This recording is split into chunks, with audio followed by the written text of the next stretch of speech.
Every elite footballer on this planet has lost their confidence at some point, but a few of them, the world-class ones, the ones you thought were untouchable, lost it and never got it back. And nobody ever really told you why. We talk about form slumps and bad transfers and injuries like they explain everything. They don't. What actually happens inside an elite player's mind when confidence collapses is a completely different story, and it's darker, stranger, and more human than anything the pundits will tell you. I've broken it down into the real reasons, the ones that actually destroyed careers, and I'll save the most uncomfortable one for last, because it's the one that changes how you see every single case. Let's start with a case almost everyone gets wrong. Loris Karius. 2018 Champions League Final. He threw the ball straight to Benzema, then let a bail shot roll through his hands. The internet had a field day. Mentally weak? Bottle job? He choked on the biggest stage. That narrative followed him for years and effectively ended his career at the top level. The German was roundly criticized for his performance during the 3-1 loss in Kiev after two calamitous errors led to Real Madrid securing a third successive European title. Here's what most people still don't know. Karius had been caught in the head by Sergio Ramos at a corner before Madrid's opening goal. 5 days after the match, Karius was diagnosed with concussion by doctors in Boston at the Massachusetts General Hospital and Spaulding Rehabilitation Hospital. According to Dr. Ross Zafonte of Massachusetts General Hospital, Karius's principal residual symptoms and objective signs suggested that visual spatial dysfunction existed and likely occurred immediately following the event. His vision was physically impaired. He couldn't track the ball the way a goalkeeper needs to, and yet the "he choked" story was already locked in. When the medical result was released, there was a lot of malice and insult. Karius said he never used it as an excuse, but when people make fun of someone who has badly injured their head, he had no understanding of that. We mislabel physical problems as mental weakness constantly in football, and once that label sticks, it becomes its own prison. But here's the thing, sometimes the problem really is in the mind, just not in the way we think. Fernando Torres. At Liverpool, he was one of the most frightening strikers in the world, pure instinct, the kind of player who scored before he even consciously decided to shoot. Then came the £50 million move to Chelsea, at the time a British transfer record, and something quietly broke.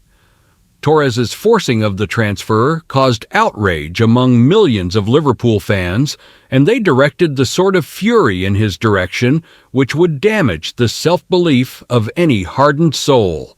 What he developed had a name. A psychologist put it to Dr. Rotherham that Torres was suffering from football's version of the Yips. The Yips. It's a neurological condition most people associate with golfers, where a skill that's been automated for years suddenly becomes conscious again. The brain stops running it on autopilot and starts manually operating every movement. For a striker, that's catastrophic. Finishing at the elite level has to be instinctive. The moment you start thinking about it, you've already lost it. The Yips will do that to you. You overthink, overcompensate, and by the time you've reeled your poisonous thoughts in, the moment has passed. His game, and seemingly his psyche too, swirled faster and faster into a vicious cycle where he was criticized for lacking confidence and losing confidence as a consequence of the criticism.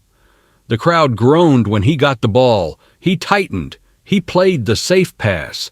The crowd groaned louder. His own fans became the weapon that finished him off. Torres didn't lose talent. His brain started manually operating a skill that's supposed to run on autopilot. That's what the price tag does. Every touch gets judged against a number, not a game, And that self-monitoring loop is poison for any player who relies on pure instinct. He didn't get worse. The fee rewired how everyone, including Torres himself, evaluated every single action. Now remember, I told you the last reason is the one that changes everything. Keep that in mind.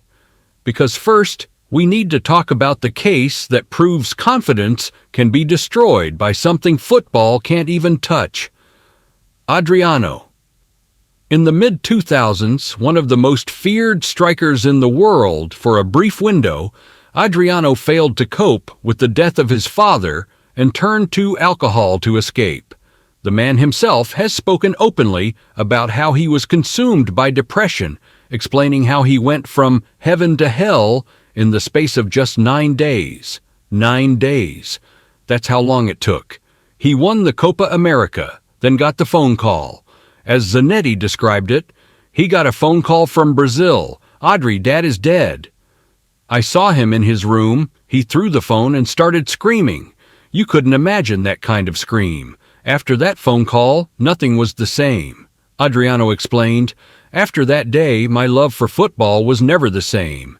He loved the game, so I loved the game. It was that simple."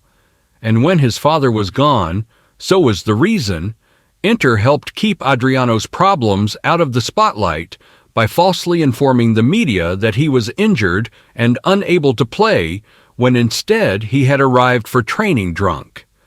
The club covered for him because they had no tools to help him. Javier Zanetti later said, "We did not succeed in pulling him out of depression, and that is perhaps my biggest defeat of a whole career."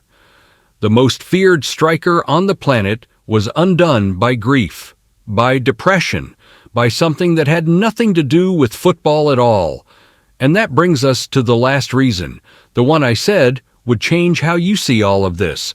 If you've made it this far and you're finding this genuinely interesting, drop a comment below. Tell me which player's story hit you hardest.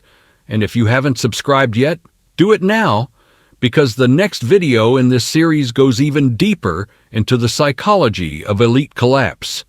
Here's the uncomfortable truth that ties everything together. We call elite confidence a personality trait. He's just a confident guy. She's a born winner. We treat it like something players either have or they don't.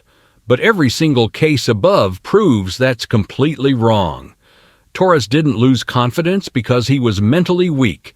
He lost it because a record fee rewired how an entire stadium and his own brain judged every touch. Karius didn't choke. Medical professionals determined that visual spatial dysfunction could have affected his much-criticized performance in Kiev, and the world called it a mental collapse anyway.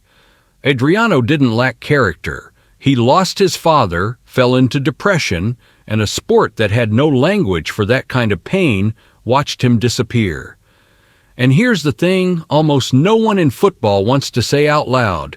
Lost confidence is very often the polite, football-friendly way of describing something far more serious.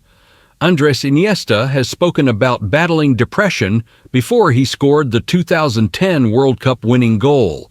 Gianluigi Buffon revealed he suffered depression at the peak of his career. Sebastian Deisler, once Germany's golden boy, retired at 27 because of it.